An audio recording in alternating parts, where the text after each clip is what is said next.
बंधे रहे। इसलिए काल के इस देश से निकालने के लिए संत सतगुरु आए, हमको बचाने के लिए। न जाने कितने युग युगांतर बीत गए, इतने जिनकी हमारे पास गणना नहीं है। वैसे लिखत पढ़त में तो इतना दिया गया है कि जब से सृष्टि की रचना हुई है यह 27वां कल्प चल रहा है। अब एक कल्प की गणना समझ लें, एक कल्प में 14 मनवंतर होते हैं और एक मनवंतर में 72 चतुर्युगी, 72 है या 71 है, कुछ इतना क्लियर नहीं। और एक युग की बात कर लें तो 4,32,000 वर्ष का कलयुग, इतने ही और जोड़ दो द्वापर है, 4,32,000 और जोड़ दो त्रेता है, ऐसे 4,32,000 और जोड़ दो सतयुग है, तो कितने हो गए? 17 लाख तो हो गए, 12 17 जो ऐसे करके मेरे ख्याल से काफी समय हो जाता है एक चतुर्युगी का। और एक मनवंतर 72 चतुर्युगी, और हमारी उम्र 100 साल की। 52 बेले पहुंचत नहीं, बहुत सारे 60 70 80 स्वभाव हो जाते हमारी याद में। हमारे घर में आदमी औरतों की बात नहीं कर रहे, वैसे औरतों की ऐसी हमारे घर में किसान 80 नहीं पाई, तो अब वो काम आपको 80 के भीतर करने, जो 100 साल की बात है वो 80 के भीतर करने हैं। अगर 60 रहेगा तो 60 के भीतर करने, उसे डिवाइड करने, उसे 25 से डिवाइड ना करके 15 में डिवाइड कर लो, उतने ही हमको वो काम करना है। उसके लिए इतना सीधा सच्चा सरल दिया रास्ता कि आप नीचे के सारी देवी देवताओं की साधना लिखित कर दी गई और यहाँ से सीधे ऊपर गुरु की दया कृपा लेकर, जब काल पुरुष ने ये विधि का विधान बनवाया था तो उसने एक वचन दिया था, सम्मुख हो जीव मोज वही कोटि जन्म अविनाशी तभी। जब जीव मेरे सामने आएगा तो उसके करोड़ों जन्मों के पाप नष्ट हो जाएंगे। वही चीज थी है रामायण में, जब काकभूषण जी ने अपने गुरु से दया कृपा लेकर सुमिरन ध्यान भजन किया, और किसको बता रहे? गरुड़ जी को। अब यही भक्ति है कि कौवा जैसा निकृष्ट पक्षी भक्ति कर सकता है, गरुड़ जैसा मांसाहारी काकभूषण की संगत में आकर भक्ति कर सकता है, तो क्या हम लोग कौवों से खड़ा? तो ऐसा नहीं, अपना जो भी खेती दुकान दफ्तर का मेहनत ईमानदारी से काम करिए और अपना एक निर्धारित समय कर लीजिए, सुबह और शाम का, और जिसमें हमारे दुनिया के कार्यकलापों में बाधा न पड़े। जाना है कि मैं 4 लड़का आते हैं, 1-2 मथुरा, अब हम नाम दान ले आओ और धान ही कटी हुए, अभी धान काटेंगे उनने को फलाना काम, तो पूजा करते। तो ऐसी पूजा नहीं, हम लोग भी अपना दे रहे, आप समझे कि ऐसे ही मारे घूमा, हम लोग भी अपना खेती वगैरह जो भी काम है अपना गृहस्थी का सारा काम करते हैं, और उसके लिए ये करते हैं कि हमें आज का कल्याणी जाने, तो अपना काम जल्दी निपटाए कि हमें 12 बजे से पहले यहाँ आने हैं, यानी समय निर्धारित। गुरु महाराज ने समय का पाठ पढ़ाया, उन्होंने 11:59 पर पूरे देश में रैलियां निकाली हड्डी लेने, दूसरी रैली निकाली 1:1.5 पर, 2 मिनट कैसे करते, 1 मिनट कैसे करते, तो उन्होंने इशारा दिया, संकेत दिया कि आधा मिनट भी आप लेट न हो। लेकिन हमारी आदत जा पड़ी गई, बाजा अबे बजो ना, बाजा अबे बजो ना। कभी कभी ऐसा होता कि अब क्योंकि हम संसारी लोग हैं, इतने हम पहुंचे हुए नहीं हैं, तो संसारी लोग हैं, तीन पास में कोई बीमार हो, उन्हें बाजा बजाइए, फलाने बहुत बीमार है, पता नहीं कब फुट हो जाए, या किसी के यहाँ दमी हुई तो उन्हें बाजा में बजाइए। जबकि सत्संग जो है जीव के कल्याण के लिए होता है, कोई संसारी चीज नहीं मांगी जाती। ये तो गुरु की दया कृपा, आप समझ लें उन्होंने कि हम तुम्हारी विरोध करें। अरे मेरे पास तुम साइकिल से सत्संग में जाते थे, मेरे पास 2-4 रुपए पड़े रहते साइकिल की मरम्मत के लिए, चढ़ाने के लिए मेरे पैसे नहीं थे। तब गुरु महाराज के सामने एक प्रार्थना करते थे, गुरु महाराज ऐसे कुछ कर दो, हम चढ़ाओ करो। वह गुरु महाराज ने दया कर दी। आज मालिक की मौत से, गुरु महाराज की दया कृपा से, इसके लिए आप इतनी समझ लें कि साईं इतना दीजिए जामे कुटुंब समाए, और मैं भी भूखा ना रहूं, साथ में भूखा जाए। सीधी सी बात, तो अब इतने हम धनी मानी तो नहीं है जिनके लिए हम बाएं फारम, लेकिन हाँ इतना जरूर है बेटा बेटी बहू नाती सब आगे पर, किसी के अंदर किसी तरीके की कोई अवगुण ऐसा नहीं है जिसके अंदर जितना मसाला तक खाट हो, कुछ नहीं। ये गुरु महाराज की दया कृपा है। गुरु महाराज से बस ये कहते, ऐसे कईयों वर्ष बीत गए। हमारे घर में जब गए भंडारे का ही कार्यक्रम था तो वहां पर दुकानें भी लग जाती हैं, वहां पर मैंने ऐसे कुछ शॉपिंग के लिए गई तो वहां पे किसी ने हंसी मजाक में कहा हो या हकीकत में कहा हो। जैसे हंसी मजाक वाली बात अभी आपको पहले बता चुके कि गंगा जी में नहाए तो क्या फायदा, धुन पाप धोन जात पुण्य धुई जात। और जब तक पाप पुण्य दोनों छीण नहीं होंगे, क्योंकि जंजीर लोहे सोने की दोनों की है, जब तक एक बंधन नहीं अलग होगा तब तक आप यहाँ से जा नहीं सकते। उसके लिए संत महात्माओं में सेवा का पूरा धंधा रहता। अब सेवा करने के लिए गुरु महाराज से कहा, गुरु महाराज ऐसे कुछ कर दो, मुंह चढ़ाओ कर। तो अब उन्होंने देखिए, अब गुरु महाराज ने हमारी तो सुन ली, लेकिन क्योंकि पत्नी एक गाड़ी के दो पहिए होते हैं गृहस्थी के, तो उससे भी कहलाना था उनको। तो वहां पे किसी ने कहा कि बाबा जी ये लड़कों दे दे, तो उन्होंने की बात तो सही है। हमारे सत्संगी एक्सपायर हो चुके हैं, राम प्रकाश पाल, नगला दीना भोलेपुर में रहते हैं। 45 साल की एज के बाद गुरु महाराज ने अपने खाते से कहां से कैसे कैसे क्या उन्हें एक लड़का दे दिया। तो वे बोले कि आपकी गुरु महाराज वहां में तो हम लड़का लेके आए। तो जब उन्होंने हमसे ये बात हमको टेंट में बताई आके ऐसी बात, तो हमने तुमने गलत मांगो। अरे भाई हमारे 2 लड़कियां थी, एक लड़का, तो वैसे भी पूरे थे, तुमने क्यों मांगो? कई 2 लड़कियां हैं 2 लड़का हो जाए, तो हमने तुम्हें नहीं मांगा। अब एक लड़का है मस्त रात है कि जो कुछ है बातें रहे, हमें क्या करना है, हम अपने सब अपने जो भी घर को खेती दुकान खेती को दुकान को दफ्तर को तीनों काम कर चुके हैं। खेती को कर चुके, दुकान को भी कर चुके और दफ्तर को भी, मतलब नौकरी भी। तो हमने की मांगने की क्या जरूरत थी? गुरु महाराज ने सब दही दी व्यवस्था था। कभी बोले कि ना 2 लड़का है तो 2 लड़कियां हैं 2 लड़का हो जाए, हमने तुम्हें नहीं मांगा। हमने की मेरा चैन छिन जाएगा, हम अब बाकी दोहरी व्यवस्था कराएं, दोनों मकान कराएं, रोजी रोजगार को दोनों साधन बनावा। अब एक है अकेले भाई जो कुछ है बाको, हमें क्या करना है? बहरहाल जब चर्चा चली आई, हम लोग घर वापस आ गए। गुरु महाराज की रोजाना जहाँ आरती करते वहां खड़े रहे दोनों लोग। हमने गुरु महाराज, क्योंकि हमने बताया कि देखो इतिहास उठा के देख लो, जब भी महापुरुषों का आह्वान किया गया तो खाली नहीं किसी को जाने दिया, कुछ न कुछ देकर गए। कुछ न कुछ महाशक्तियां जो है किसी को अगर उनका आह्वान किया जाए तो खाली नहीं जाती, देकर जाती हैं। तो हमने मिले तुम्हें जरूर, बजाय लड़का लड़की नहीं ले लो। बोले काय लड़कियां 2 है, हमने ना हमने देखो ऐसे है। उस समय भ्रूण हत्या बहुत हो रही थी, कन्या भ्रूण की हत्या बहुत ज्यादा हो रही थी। ये तुम्हारे पास अल्ट्रासाउंड वगैरह से जानकारी ले गए और चलो छुट्टी करो। अब तो हमने की जब बिटिया तुम्हारी उस समय तैयार हुए, जब डॉक्टर इंजीनियर ऐसे लोग हैं कि हाथ जोड़ी खड़े रहे हमारे लड़का पार हो गए, तो ऐसे हमने उस समय ऐसी गुरु महाराज की दया कृपा, आप समझ रहे हैं, गुरु महाराज ने ही उसे पढ़ाया नवोदय में, गुरु महाराज ने उसे बीटी से कराया डायरेक्ट में, मामूली।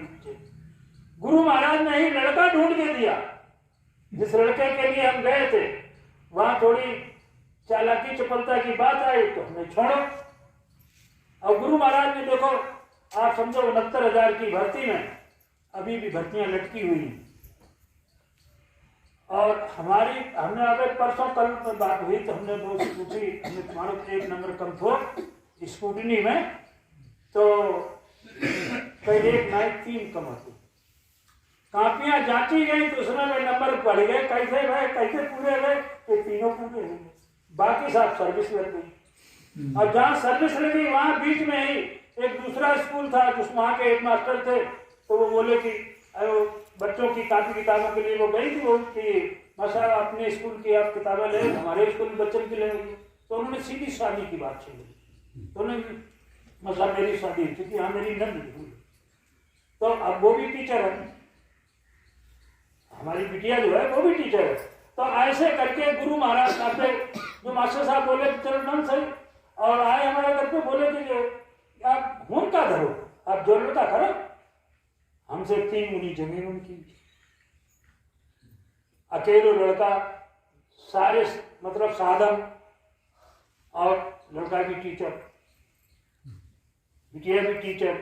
तो और कोई फन नहीं अकेला होने को, ना तो अकेले वाले ज्यादा बिगड़ जाओ, कोई फन नहीं। तो अब गुरु महाराज ने लड़का भी ढूंढ के दिया। अरे तो भरोसा तो करो, विश्वास तो करो। गुरु महाराज ने कहा कि मेरे ऊपर 10 खर्च करो, मैं तुम्हारा 100 बना दूंगा, लेकिन विश्वास करो। घर में हमारे जो बीमार थी, बहुत ज्यादा स्थिति, मतलब ये समझो इधर उधर का इधर का उधर, इस स्थिति में जब पहुंच गए तो हम गुरु महाराज के सामने खड़े हुए। गुरु महाराज सब खर्चा इधर ही करवा दिए, तुम अब संगत सेवा कैसे करेंगे। दूसरे ही दिन हमने बिटिया को फोन करो जो उनकी सेवा में थी, तो बोली हमने बिटिया बताओ मम्मी कहा, तो मम्मी भाल नहीं होता। जब तक पापा तो जगत के आश्रम में आ गए हैं, जबकि वहां नीचे के वार्ड में 5-5, 6-6 मौतें रोज होती थी। तो गुरु की कृपा भाई कि नहीं हुई, मैं तुम्हारे जा क्यों गई कि आश्रम में आ गए। तो कम से कम गुरु के भरोसे के देखो, आपको संसार को कोई काम नहीं छूटे और उधर को तो हो ये इतनी गुरु संभाल करते हैं, लेकिन फिर भी हम चूक जाते हैं, फिर भी हम चूक जाते हैं। इस संसार से उबारने का काम केवल संत सतगुरु के पास है, देवी देवताओं के पास केवल फांसने का है, निकालने का कोई काम नहीं। और सीधी सी बात समझो कि जब सारी नदियां समुद्र में मिलती हैं, तो हम सब नदी की पूजा क्या करो, समुद्र निकलने भक्ति हुई है, क्योंकि सबके थी तो हम भाजे भाजे पहुंचना पाए, तो हमारा टाइम खत्म हो जाए, जल्दी पता नहीं कौन भिवनी में पहुंचो। अब आया अवसर का लाभ उठा ले। गुरु महाराज ने कहा कि जो लोग साधना में लगे हैं, रोजाना अपना साधन करते हैं और उनका काम नहीं हो पाया, शरीर छूट गया, तो उनके ऐसे परिवार में पुनः मनुष्य शरीर में ऐसे परिवार में जन्म दिलवा दिया जाएगा, जहां से उनको वहां से आगे का सत्संग मिलना शुरू हो जाएगा। आज हमारे महाराज जी इतनी दौड़ लगा रहे, इतनी दौड़ तो गुरु महाराज नहीं लगा, इतनी दौड़ लगा रहे उन जीवों को चिताने के लिए। अब आप समझे कैसे चिताने के लिए, जब सावन सिंह जी महाराज उनके साइंस में घोड़े के बाल काट दिए थे गर्दन के, और घोड़े पे सवारी की, वो सेना के उच्च अधिकारी थे, तो घोड़े की सवारी की, तो घोड़ा में कुछ उल्टा सीधा चला, तो उन्होंने बाल पकड़ने चाहे, तो बाल लगे थे ना, गिर गए नीचे, कूले की हड्डी बैठ गई, उनकी पाखाने का रास्ता बंद हो गया। अब फौज के डॉक्टरों ने कहा जब तक आपको पाखाना नहीं होगा तो आपको कोई बचाने वाला नहीं। उन्हें बताओ तुम्हारे घर पे तार कर दें, कैसे आप घर पे ना आए। हमारे गुरु महाराज बाबा जमल सिंह जी हैं डेरा व्यास, उनके तीर्थक देता, जब उनके पास जब तार भेजा गया तो उन्होंने तार देखा, वैसे रख लिया, आंखें बंद करने कि नहीं मानते तो ले जाओ, नहीं मानते तो ले जाओ, नाम तो मैंने उसको दे ही दिया। अब यहाँ पे वो कहानी आ गई कि गुरु महाराज ने ऐसे जीवों को नाम तो दे ही दिया जो भजन करते थे, शरीर छूट गया, काम नहीं हो पाया, तो दूसरे परिवारों में क्या पता झारखंड में का जन्म लो। गुरु महाराज झारखंड जा रहे हैं आपके लिए जगाने के लिए, क्योंकि नाम गुरु महाराज का 5 नामों का 5 नाम, 5 रूप, 5 स्थान, 5 बाजे, इनका सबका नाम तो मिल ही चुका, केवल एक नाम से जगाने के लिए, क्योंकि गुरु महाराज ने कहा तो आगे नाम शरण कर दिया जाएगा। शरण तो नहीं के लिए कर दो, गुरु महाराज के जीव हैं, उनको चिताने के लिए महाराज जी समय उस एक नाम से, क्योंकि गुरु महाराज ने जाते जाते आखिरी सत्संग में कहा था ना आगे नाम मिलेगा ना आगे सत्संग मिलेगा, तो भटके हुए भी भटके, लेकिन उनके जय सब पार जा खूब जमन पर इतना ही है, उनकी रगड़ ज्यादा उन्हें कट पड़े, और जो गुरु महाराज से लगे वो जल्दी साथ में उतर जाए। तो ऐसे करके महाराज जी इतने दौड़े लगा रहे हैं, आप समझो भैया तो उसमें गए थे, काफिले में 82 दिन को, 77 दिन को, और फिर के बाद 33 दिन को, और इसके बाद इस काफिले में ब्रेक लगा दी गई थी। और अब 26 तारीख देखिए, ये 12 तारीख को बदायूं में समापन है काफिले का। 12 में बदायूं में समापन है जगुरुदेव आश्रम। तो कौन सो मानपुर है, और स्थान को नाम नहीं मालूम, तो वहां समापन है। और 20 से 24 तक दादा गुरु का भंडारा 75वां, और भंडारे के बाद 26 तारीख से फिर काफिला चालू। ये आपके इधर बिहार में, झारखंड में, बंगाल में, उड़ीसा है, ये सब उसमें चपेटे में होंगे। तो वो फिर काफिला शायद ऐसे 80-85 दिन को। अब आप समझो कितनी मेहनत कर रहे हैं, किसके लिए कर रहे हैं? गुरु महाराज के चिताए हुए जीवों को फिर चिताने के लिए। जैसे कौआ जो है, कौए के घोंसले में कोयल अपने अंडे दे देती है, कौआ अंडे गिराएगी, अपने अंडे दे देती है, कौआ समझता है मेरे अंडा, और वो बराबर सेवा करता रहता है। उनको उससे बच्चे निकलते हैं। बच्चे निकलने के बाद जब कोयल का समय आता है तो कोयल पुकार लगाती है कू कू करके, तो उस कू की पुकार सुन के उसके बच्चे उसके साथ हो जाते हैं। ऐसे ही महाराज जी वो कोयल की तरह पुकार लगा रहे हैं जय गुरुदेव नाम की, जहां जहां छिपे हुए हैं।